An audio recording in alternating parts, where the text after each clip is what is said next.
أعوذ بالله من الشيطان الرجيم بسم الله الرحمن الرحيم لقد كان لسبإ في مسكنهم آية جنتان عن يمين وشمال كلوا من رزق ربكم واشكروا له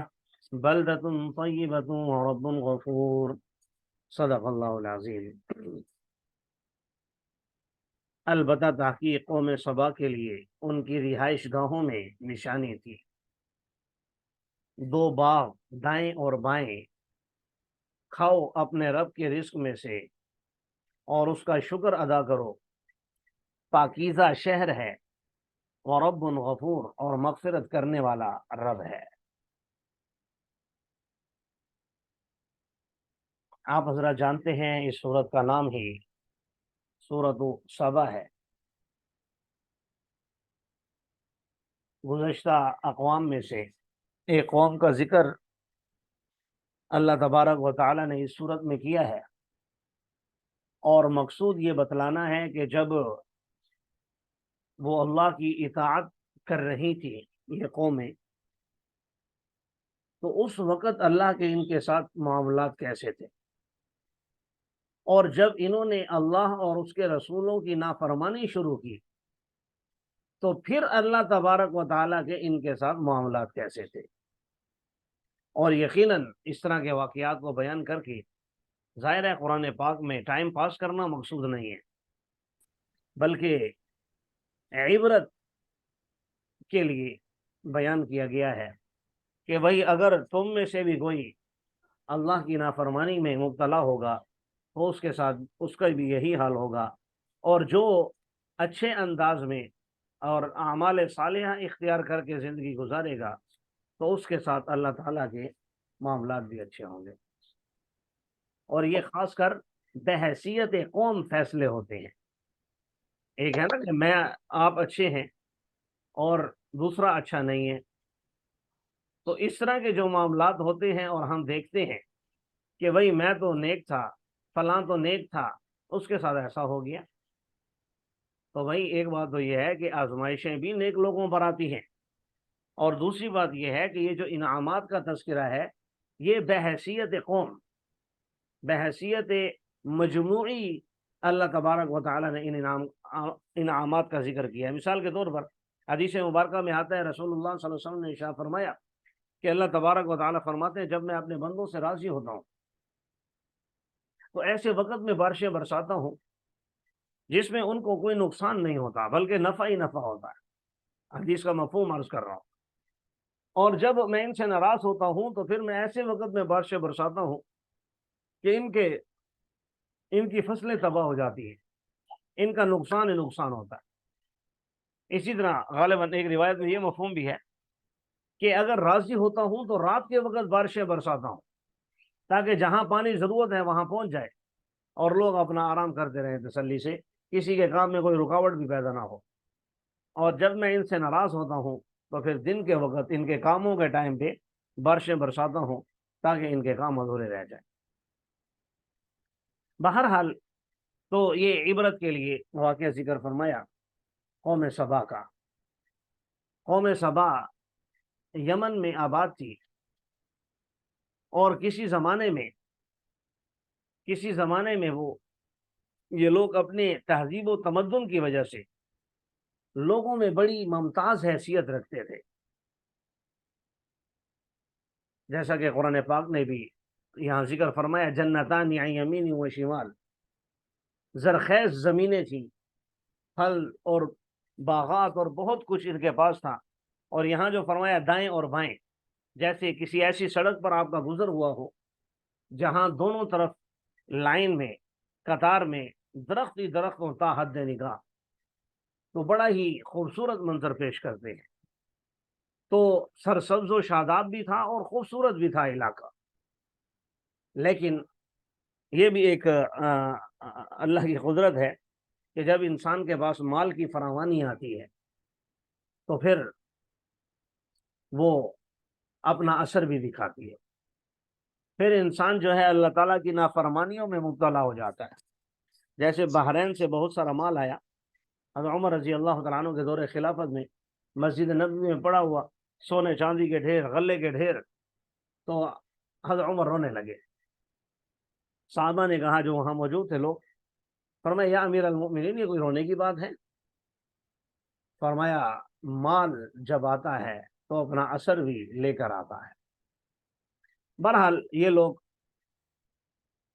مختلف قسم کی عیاشیوں میں پڑ گئے اور اللہ تبارک و تعالیٰ کے احکامات کو پس پش ڈال دیا، اور اللہ کی نافرمانیوں میں ایسے لگے کہ اللہ تبارک و تعالیٰ نے پے در پے ان کے پاس تقریباً 13 پیغمبر بھیجے، 13 کے قریب ان کے پاس پیغمبر بھیجے، لیکن انہوں نے تمام پیغمبروں کا انکار کر دیا۔ اس قوم کے حوالے سے آتا ہے کہ جہاں یہ آباد تھی اس جگہ کا نام معارب ہے۔ معارب کے کنارے پر ایک بہت بڑا ڈیم، یعنی ڈیم بنا ہوا تھا، پانی کا بند انہوں نے باندھا ہوا تھا، اور وہی پانی بڑی خوبصورت انداز میں ان کے فصلیں بھی اگاتا تھا، اور بڑے اچھے انداز میں اس سے نہریں بھی نکلتی تھی، سب کچھ۔ لیکن جب یہ اللہ کی نافرمانی میں پڑے تو وہی ڈیم ٹوٹا، اور پھر اسی نے ان کے علاقے کو تہ و بالا کر دیا اور ختم کر دیا۔ فرمایا فَأَعْرَضُوا، انہوں نے اعراض کیا، اللہ کے حکموں سے اعراض کیا۔ اچھا، قوم سبا کے حوالے سے آتا ہے کہ یہ عورت کا نام ہے، جیسے ملکہ سبا ہم سنتے ہیں، تو بات یہ ہے کہ رسول اللہ صلی اللہ علیہ وسلم سے یہی سوال ہوا کہ سبا مرد تھی یا عورت تھا، عورت تھی یا مرد تھا؟ تو آپ صلی اللہ علیہ وسلم نے ارشاد فرمایا ایک آدمی تھا جس کے 10 بیٹے تھے، جب اللہ کا ان پر عذاب آیا، جو اس میں ہلاک ہوئے، اور اس کے بعد کچھ لوگ یمن میں جا کر، کچھ شام میں جا کر، کچھ اور علاقوں میں جا کر آباد ہو گئے، یعنی جو اجتماعیت تھی ان کی اور سیاسی استحکام ان کو حاصل تھا،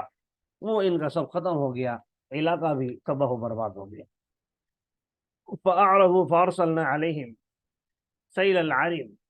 فرمایا کہ انہوں نے اعراض کیا تو ہم نے بھیج دیا ان پر بند کا سیلاب۔ بند یعنی جو پانی رکا ہوا تھا، تو وہ بند ٹوٹا، ڈیم ٹوٹا، اور پورا علاقہ غرق ہو گیا، سیلاب آ گیا۔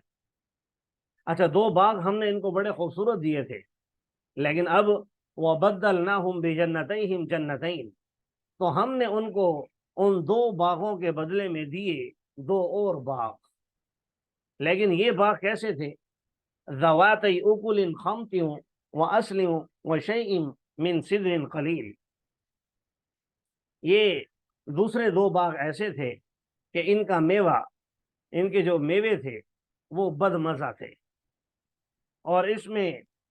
جو خالی گھاس ہوتا ہے، جس کو جھاڑ پھوس کہتے ہیں، جس کا کوئی فائدہ نہیں ہوتا، عام طور پر جانور بھی نہیں کھاتے، تو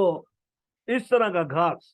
وَشَيْءٍ مِّن سِدْرٍ قَلِيلٍ، اور تھوڑی سے بیری کے درخت،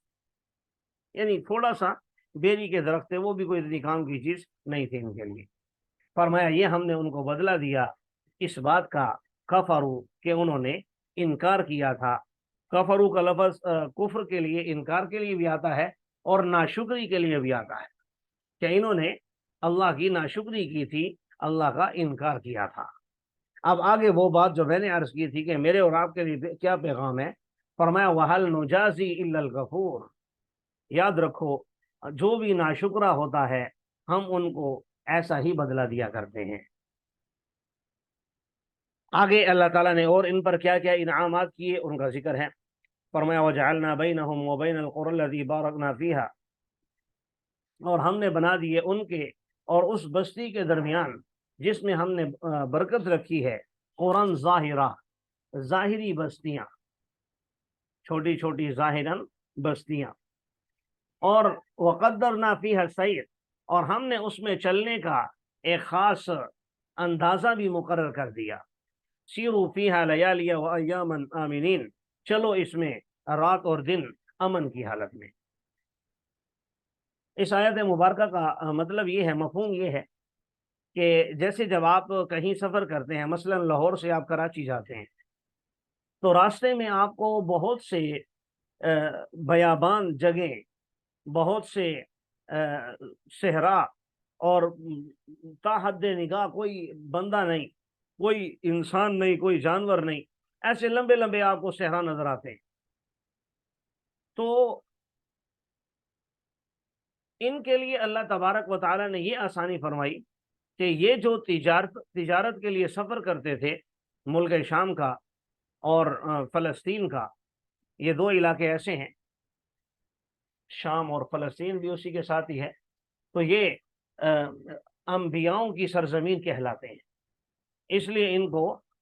برکت والے علاقے بھی کہا جاتا ہے، کیونکہ اکثر انبیاء انہی علاقوں کی طرف آئے ہیں، شام کی طرف اور فلسطین کی طرف۔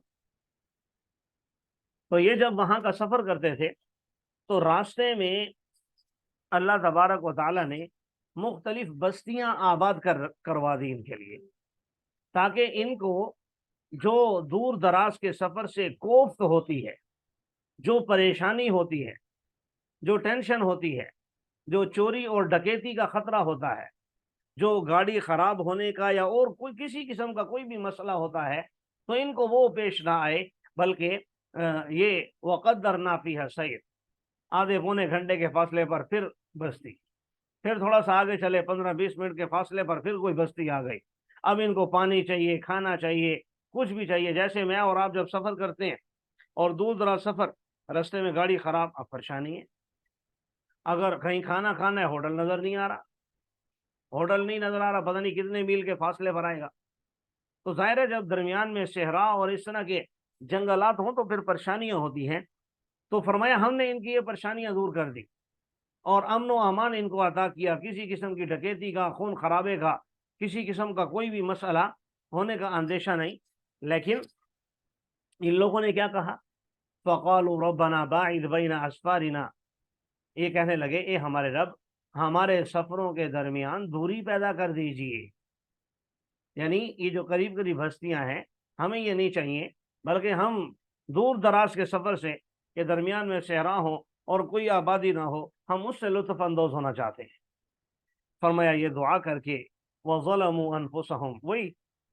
جس طرح بنی اسرائیل کو اللہ تبارک و تعالی من و سلوہ کھلا رہے تھے، تو انہوں نے کہا کہ نہیں بھائی، ہمیں دو من بقلها وقثائها وفومها وعدسها وبصلها، ہمیں تو دال چاہیے،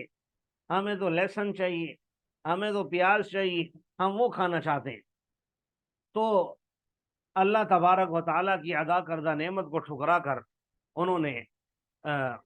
پیاز اور لہسن اور دالوں کا انتخاب کر لیا۔ تو ان لوگوں کو پر بھی اللہ تعالیٰ نے جو انعامات کیے تھے، انہوں نے اس کو ٹھکرا کر کہا باعد بین اسفارنا۔ تو اللہ تعالیٰ فرما رہے ہیں وَظَلَمُوا أَنفُسَهُمْ، یہ دعا کر کے، یہ بات کر کے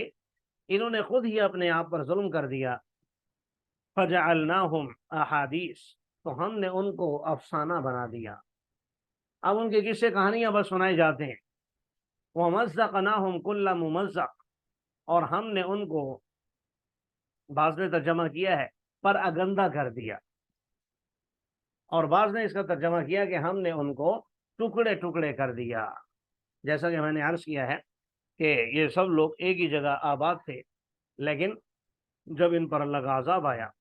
تو اس کے بعد یہ لوگ مختلف قسم کے علاقوں میں بٹ گئے، جو بچے کچھ تھے۔ تو معلوم ہوا کہ اللہ تبارک و تعالیٰ کی عطا کردہ نعمت کو تبدیل کر دینا اور اس کی ناشکری کرنا، یہ نعمت کے چھن جانے کی وجہ بھی ہوتی ہے اور اللہ کی ناراضگی کی دلیل بھی ہوتی ہے۔ فرمایا ان فی ذلک لآیات لکل صبار شکور، یقیناً اس میں نشانیاں ہیں ہر صبر کرنے والے شکر گزار بندے کے لیے۔ باقی اصل میں ہوا کیا ان کے ساتھ، بات یہ ہے وَلَقَدْ صَدَّقَ عَلَيْهِمْ ابلیس، ابلیس نے اپنا دعویٰ ان کے بارے میں سچ کر دکھایا، یعنی ابلیس نے، شیطان نے، جو جنت سے نکلتے ہوئے، عالم بالا سے نکلتے ہوئے قسم کھائی تھی کہ میں تیرے بندوں کو گمراہ کروں گا، تو اس نے اپنا یہ دعویٰ ان لوگوں کے بارے میں سچ کر دکھایا اور ان کو گمراہ کر دیا۔ فاتبعوہ، اور سچ اس نے کیسے کیا؟ کیونکہ انہوں نے اس کی اتباع کی، تو غلطی تو ان کی اپنی تھی۔ الا فریقا من المؤمنین، مگر ایمان والوں میں سے ایک جماعت جو یعنی اس کی تابع نہیں ہوئی، اس پر ایمان نہیں لائی۔ وما كان له علیہم من سلطان، اور ان کے لیے، شیطان کے لیے ان پر کوئی زور نہیں تھا، اس کے پاس کوئی دلیل نہیں تھی، کوئی حربہ ایسا نہیں تھا کہ وہ ان سے زبردستی کام کروا لیتا اور ہمارے بندوں کو گمراہ کر دیتا، بلکہ اصل بات یہ تھی لِنَعْلَمَ مَنْ يُؤْمِنُ بِالْآخِرَةِ، ہم یہ جاننا چاہتے تھے کہ کون آخرت پر یقین رکھتا ہے، ان لوگوں میں سے کون ایسا ہے ہوا منہا فی شک، آخرت کے بارے میں شک میں پڑا ہوا ہے۔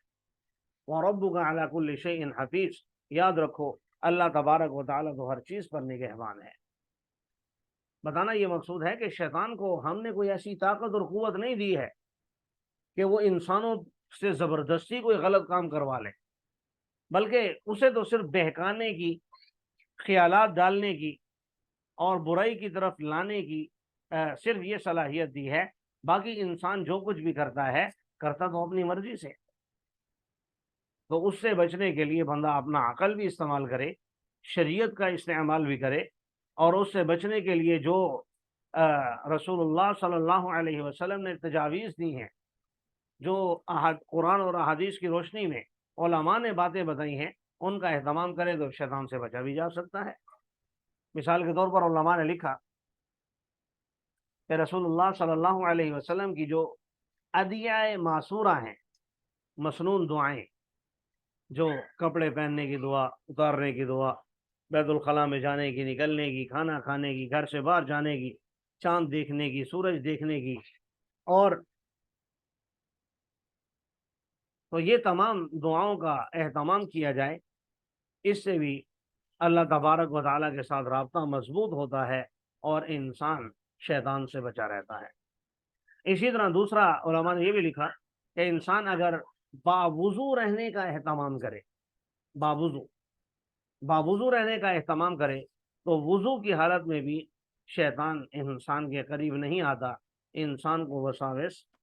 نہیں ڈالتا، بہت یعنی کہ کم ڈال سکتا ہے اگر آدمی تقوی اور طہارت کا اہتمام کر لے۔